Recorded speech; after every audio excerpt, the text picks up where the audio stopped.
किंकर प्रभु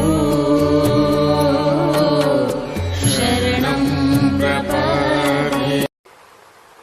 भगवान श्री राम के द्वारा जब धनुर्भंग हुआ तो धनुर्भंग होने के बाद जो बुरे राजा थे वो संतुष्ट नहीं थे। उन्होंने कहा कि धनुष तोड़ने से क्या हो, तोरे वो धनुष चाण नहीं सरई और जीवत हम ही कुंवरी को बरई। इससे कैसे हो सकता? हम जब तक जीवित हैं हमें छोड़ करके किसी से सीता का विवाह नहीं हो सकता। और तब निर्णय करते हैं लेऊ छोड़ाई सिय का कोई धरी बांधव नृप बालक दोई, सीता को छीन लो, दोनों भाइयों को पकड़ लो और जो विदेह कछु करे सहाई जीतहु सेन सहित दो भाई। अगर राजा जनक सहायता करें तो उनको भी जीत लो। भगवान श्री राम तो उन शब्दों को सुनते ही नहीं, लक्ष्मण सुनते हैं। लक्ष्मण में प्रतिक्रिया दिखाई देती है, पर देखिए उस प्रतिक्रिया में भी कितनी सावधानी। लक्ष्मण जी के कानों में पड़ा, राजा लड़ने की तैयारी कर रहे हैं, आंखें लाल हो गई। और अरुण नयन भृगुटी कुटिल चितवत नृपन सकोप मनहु मत गज गन निरखी सिंह किशोर ही चोप। जैसे हाथियों को देख करके सिंह का उत्साह बढ़ता है, इसी प्रकार से लक्ष्मण उत्साहित हो रहे हैं। और वे लक्ष्मण कौन है? जिनके लिए लिखा हुआ है कि भगवान राम ने भी सुग्रीव से कहा था कि मित्र तुम डरते हो कि वो जो शरण में आया हुआ है वो हमारी सेना का भेद लेने आया? तुम्हें पता है कि जगम सखा निशाचर जेते लक्ष्मण हनई निमिख महते थे। संसार में जितने राक्षस हैं एक निमेश में लक्ष्मण का वध कर सकते हैं। पर आप देखें कितने संतुलित हैं, आंखें लाल हैं। पर ऐसा नहीं आया कि अभी सारे राजाओं का सिर काट ले, वे काट सकते थे, कोई कठिनाई नहीं थी, मार सकते थे, कोई बच नहीं सकता था। लेकिन सजगता क्या है? लक्ष्मण को देख करके भले ही लगता हो कि क्रोधी आवेश में आते हैं, पर उनके समान संतुलित और अपने को नियंत्रण करने वाला भी दूसरा कोई नहीं मिलेगा। लक्ष्मण को क्या चिंता हो गई? अगर मैं इतने राजाओं का सिर काट दूं तो क्या विवाह का कोई आनंद रह जाएगा? इतने राजा हैं, उनके मरने पर उनकी विधवाएं रुदन करेंगी, तो सारे देश में विधवाओं का रुदन हो और हमारे प्रभु का विवाह हो तो उस विवाह का आनंद ही क्या है? इसलिए इनको केवल नेत्रों से ही अगर जीता जा सके तो ठीक है। और इसीलिए आगे चल करके जब परशुराम जी आए तो परशुराम जी के प्रति लक्ष्मण जी का व्यवहार लगता है कि कुछ सीमा से बाहर जा रहा है। सबको लगने लगा था। जनकपुरवासी भी कहने लगे थर थर कांपहि पुर नर नारी छोट कुमार खोट बड़वारी। छोटा बड़ा भाई बड़ा खोटा। और इतना नहीं जनक धीर गंभीर, पर वो लक्ष्मण बोलत लखन ही जनक डराही। अब डर रहे हैं, ये बोलते चला जा रहा और वो नहीं रह पाए। स्वयं तो लक्ष्मण को रोकने का साहस नहीं था। अभी थोड़ी देर पहले लक्ष्मण से फटकार सुन चुके थे, तो अब वो सुन चुके थे, लेकिन वो तुरंत जोर से बोले मष्ट करहु अनुचित भल नहीं, इस बालक को रोको, ये अनुचित बोल रहा है। तो अब चारों ओर से इस लक्ष्मण जी की आलोचना हो रही है। और आलोचना के साथ साथ भगवान श्री राम ने जब देखा कि परशुराम जी को क्रोध आ रहा है, जनक जैसे लोग जनकपुरवासी सब विरुद्ध हो गए, तो भगवान श्री राम को भी लगा कि अब मुझे तो रोकना ही चाहिए। तो आपने तुरंत नयन तरे रे राम, भगवान राम ने, वो जानते हैं लक्ष्मण कितना संतुलित, वो कहने की भी आवश्यकता नहीं कि चुप रहो, बस केवल भगवान राम ने जरा सा नयन तरेर करके देख दिया और लक्ष्मण जी जो है चुप हो गए। और लेकिन चुप तो होने के बाद वहां नहीं रुके, गुरु समीप गौने तुरंत परिहर बानी माम, गुरु जी के पास चले गए। तो समझ में नहीं आया परशुराम जी के कि चुप तो हो गया, तो इसका अर्थ राम से बड़ा डर था, केवल आंख के इशारे से डर गया। ये वहां क्यों गया? पता तब चला जब लक्ष्मण जी वहां से फिर से बोलने लगे। गए इसलिए थे कि वो अनुशासन के नियम जानते थे। अनुशासन माने यहां मैं खड़ा हूं तो प्रभु हमसे बड़े, और जो वो कहे मानना चाहिए। पर जब मैं गुरु जी के पास चला जाऊंगा तो प्रभु इतने अनुशासित स्वयं है कि अगर मैं वहां से कुछ बोलूंगा तो वो नहीं बोलेंगे। नहीं, मुझे क्या अधिकार है? अब रोकना है तो गुरु जी रोकेंगे, मैं क्यों रोकूं? तो वो तो बहुत ही प्रभु का स्वभाव तो लक्ष्मण जानते हैं। वहां से जाकर के फिर बोलने लगे, और जब बोलने लगे तो परशुराम जी के क्रोध की सीमा नहीं रही। उन्होंने ये कहा कि मैं ये समझता था कि तुम बड़े सज्जन हो, ये बड़ा खोटा। अब मैं समझ गया कि तुम दोनों भाई मिले हुए हो, और जो कुछ ये कड़वा बोल रहा है वो तुम्हारे संकेत। मैं समझ रहा था कि तुम नयन तरेर के डांट रहे हो, पर अब समझ में आया कि संकेत कर रहे थे कि वहां जाके बोलो। तो बंधु कही कटु सम्मत तोरे, तू छल विनय कर सिकर जोड़े। अब आप विचित्र बात पाएंगे, बस लक्ष्मण जी ने जो ही ये सुना चुप हो गए। बड़ा विचित्र था। अब लक्ष्मण जी बोलना बंद। अब भगवान राम, क्योंकि लक्ष्मण जी की ओर से क्रोध हट करके श्री राम पर परशुराम जी का सारा क्रोध टूट पड़ा कि ये सारा लगता है कैसा सिखा रखा है, कैसे बुलवा रहा है। बस अब कह दिया कि अब तो हम तुम्हें नहीं क्षमा करेंगे। मैं तुम्हें अब पहचान पाया। लक्ष्मण जी का क्या उद्देश्य था, कितना पवित्र उद्देश्य था। लक्ष्मण जी इतना बोलने के बाद मौन क्यों हो गए? लक्ष्मण जी को लगा कि कितना अच्छा कितने अच्छे अवसर पर परशुराम जी आए। अब अगर राजा हमारे प्रभु पर आक्रमण करते तो मुझे तो वध करना पड़ता, लेकिन परशुराम जी के आगमन का परिणाम तो हुआ कि राजा जो है श्री राम की ओर छोड़ करके परशुराम के आतंक के मारे कांपने लगे। पितु समेत कही कही निज नामा, लगे कर्ण सब दंड प्रणामा। विश्वामित्र जी ने श्री राम और लक्ष्मण से कहा तुम दोनों भाई चल करके, और दोनों भाई गए। गले से विश्वामित्र और परशुराम मिले, और विश्वामित्र जी ने श्री राम लक्ष्मण को आदेश दिया। स्वभाव से भी दोनों भाइयों ने प्रणाम किया। विश्वामित्र मिले पुनि जाई, पद सरोज मेले दो भाई। राम लखन दशरथ के ढोटा, दीन आशीष देख बल जोटा। परशुराम लक्ष्मण जी इतने सावधान हैं, अब क्या करना चाहिए? उनको ये लगा कि अगर प्रभु तो विनम्रता की सीमा है, शील और नम्रता कोई श्री राम के चरित्र में जैसी है वहां कौन ऐसा होगा। लेकिन प्रभु अगर अपनी विनम्रता से बोलते रहे तो उसका बड़ा बुरा परिणाम होगा। क्या कि परशुराम जी का क्रोध शांत हुए बिना नहीं रहेगा। प्रभु की विनम्रता के सामने वो कैसे क्रोध रोक पाएंगे, और शायद यही कह करके चले जाएंगे कि तुमने बहुत बड़ा अपराध किया या भूल किया, पर तुम क्षमा मांग रहे हो या तुम झुक रहे हो तो मैं तुम्हें क्षमा करता हूं। और तब क्या होगा? राजाओं को ये लगेगा कि जैसे हम लोग परशुराम से डरते हैं ये भी डरते हैं, जैसे हम लोगों को परशुराम जी ने क्षमा किया है ऐसे इनको क्षमा कर दिया, इनमें कोई विशेषता नहीं।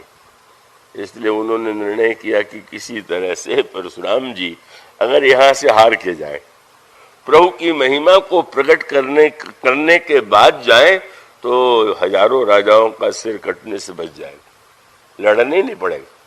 और सचमुच जो लक्ष्मण की योजना थी वही सफल हुई। लक्ष्मण को ये नहीं था, अगर वो अनियंत्रित होते तो बाद में भी बोलते जाते, पर जो ही लक्ष्मण की ओर से मुड़ा समझ गए अब तो हार के ही जाएंगे, क्योंकि वो जानते थे जिस दिशा में बात आगे बढ़ी और वही हुआ। तो उसका अभिप्राय यह है कि लक्ष्मण जी को श्री राम के आदर्श का पता है।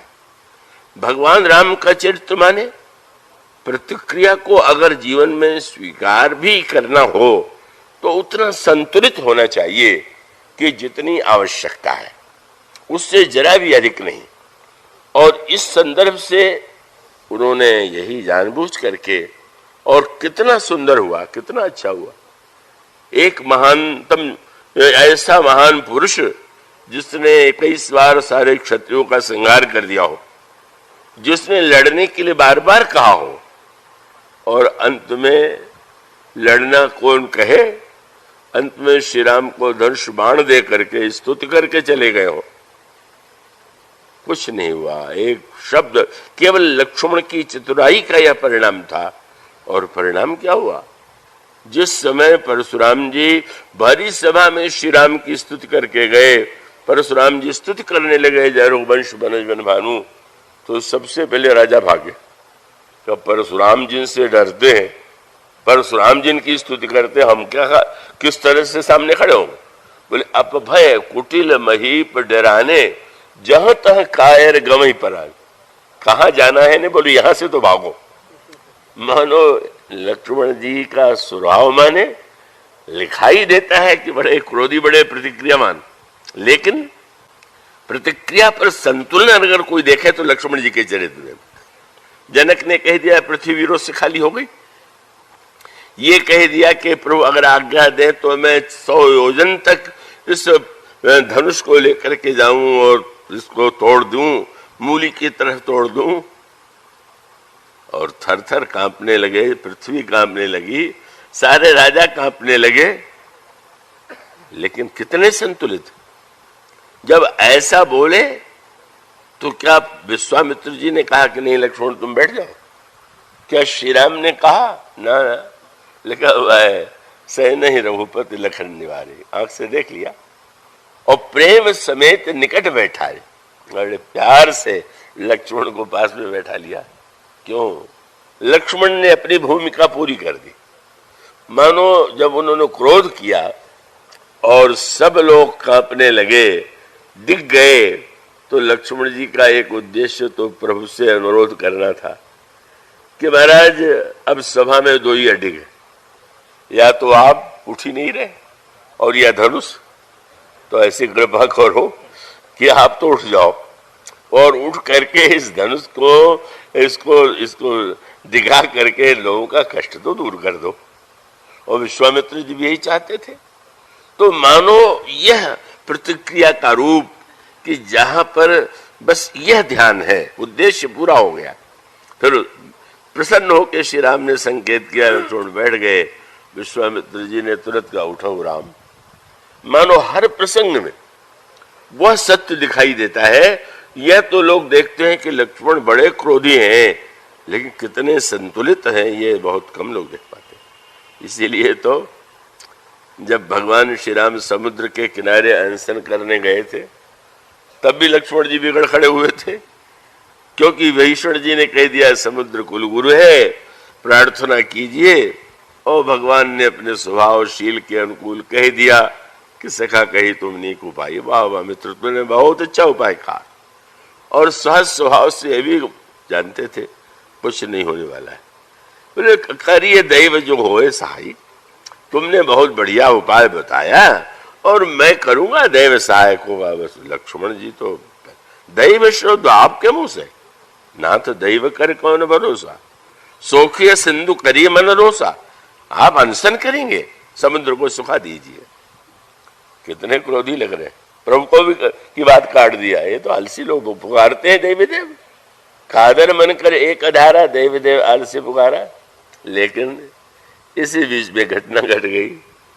जब अनशन चल रहा था तो दो गुप्तचर जो रावण ने भेजे थे, सुक और सारन का, वो सुक और सारन बानरों का रूप बना करके राम बंदरों की सेना का भेद ले रहे थे। पर वो श्री राम का जो स्वभावशील, विभीषण से उनका व्यवहार जो देखा तो इतने प्रभावित हो गए कि वे भूल गए कि हम गुप्तचर हैं और आसपास लोग हैं। आपस में दोनों कहने लगे, कहाँ हमारा स्वामी रावण, कहाँ ये हमारे श्री राम, क्या स्वभाव है, क्या शील है। बंदरों ने सुना, बस पढ़ा, सुग्रीव के पास ले आए। सुग्रीव ने सुना था कि हनुमान जी से वो देख करके रावण ने कहा था अंग भंग कर पठबो बंदर, बंदर को अंग भंग करके भेजना चाहिए। तो बदले में वो भी बोले अंग भंग कर पठबो निश्चर, इनके नाक कान काट दो और भेज दो लंका में। वही प्रतिक्रिया की बात आई। अब वो पकड़ लिए गए। हनुमान जी को लंका में घुमाया गया था तो सुग्रीव ने कहा इनको भी घुमाया जाए। सारे सेना बांधी कटक चौपास फिराए और बहु प्रकार मारन कपि लागे, दीन प्रकार पुकारत तदपि न त्यागे। हनुमान जी को भी घुमाते हुए लात मारा जा रहा था तो बंदर भी बदले में लात मार रहे थे और वो कह रहे थे तो भी छोड़ नहीं रहे थे। लेकिन गोस्वामी जी ने लिखा कि लक्ष्मण जी ने देखा, लक्ष्मण जी ने बंदरों से कहा इन्हें छोड़ दो। अब तो सुग्रीव आश्चर्य से देख रहे कि मैं समझता था कि ये तो बड़े कठोर हैं, बल्कि उनको ये देख के और आश्चर्य हुआ कि लक्ष्मण जी ने कहा तुम्हें छोड़े नहीं जा रहा है, तुम्हें लंका भेजूंगा, पर उधर से तुम रावण के दूत बन के आए थे, अब इधर से मेरे दूत बन करके जाओगे, मेरा पत्र लेकर के जाओगे। ऐसी विलक्षण घटना हो गई कि लक्ष्मण जी ने उन दोनों को जो रावण के गुप्तचर थे अपना दूत बना लिया और वो दूतों ने भगवान राम के दूत हनुमान ने जितना बड़ा काम किया था उससे बड़ा काम इन दोनों लक्ष्मण के दूतों ने किया। क्योंकि रावण ने जब पूछा कि वो सेना में कौन कौन बड़े बंदर हैं तो नाम गिनाने लगे। उन्होंने कहा द्विविध, महेंद्र, नील, नल, अंगद, गद, विकटासी, दधिमुख, केहरी, निसठ, सठ, जामवंत, बलरास। रावण को हनुमान जी ने अपना नाम बताया नहीं, पूछा भी तो नहीं बताया। तो पूछने लगा कि जो तुमने नाम गिनाए हैं उसमें उस बंदर का नाम क्या जिसने जलाया था, और जो उत्तर मिला वो तो इतना बड़ा कार्य कर गया। उन्होंने कहा महाराज उस बंदर के नाम का हमें पता नहीं। क्यों? बोले जयपुर दहेऊ हतेऊ सुत तोरा, सकल कपिन मह तेहि बल थोड़ा। वो जिसने नगर जलाया वो सबसे कमजोर। अब कल्पना कीजिए कितना आतंक फैला होगा। तो हनुमान के आतंक से मरे जा रहे थे, जब पता चला कि वो सबसे कमजोर बंदर है, परिणाम क्या हुआ? इतना विलक्षण पत्र उनके द्वारा भेजा और वो दूत जो है रावण को समझाने के बाद फिर लौट करके श्री राम की शरण में आते। जब और कार्य हो गया, समुद्र आकर के झुक गया और बाद में प्रभु ने पूछा इन 3 दिनों में और कुछ हुआ तो सूचना दी गई, हाँ महाराज लंका से 2 गुप्तचर आए थे। क्या हुआ? सुग्रीव जी तो नाक कान काटने के लिए कह रहे थे पर लक्ष्मण जी ने तो छुड़ा दिया। प्रभु मुस्कुरा करके लक्ष्मण की ओर देखने लगे। लक्ष्मण देखो कैसी तुम्हारी चोरी पकड़ी गई। लोग कहते हैं कि तुम बड़े कठोर हो, पर जब मैं नहीं था तो तुमने वही किया जो मैं करता। इसी से लगता है कि तुम्हें मेरे यश का, मेरे स्वभाव का, मेरे शील का कितना ध्यान। तो उसका अर्थ ये हुआ कि अगर प्रतिक्रिया जीवन में हो और होने के बाद कोई मर्यादित उसे रख सके और उसे कल्याणकारी दिशा दे सके तो वो प्रतिक्रिया भी समाज के लिए उपादेय है, कल्याणकारी।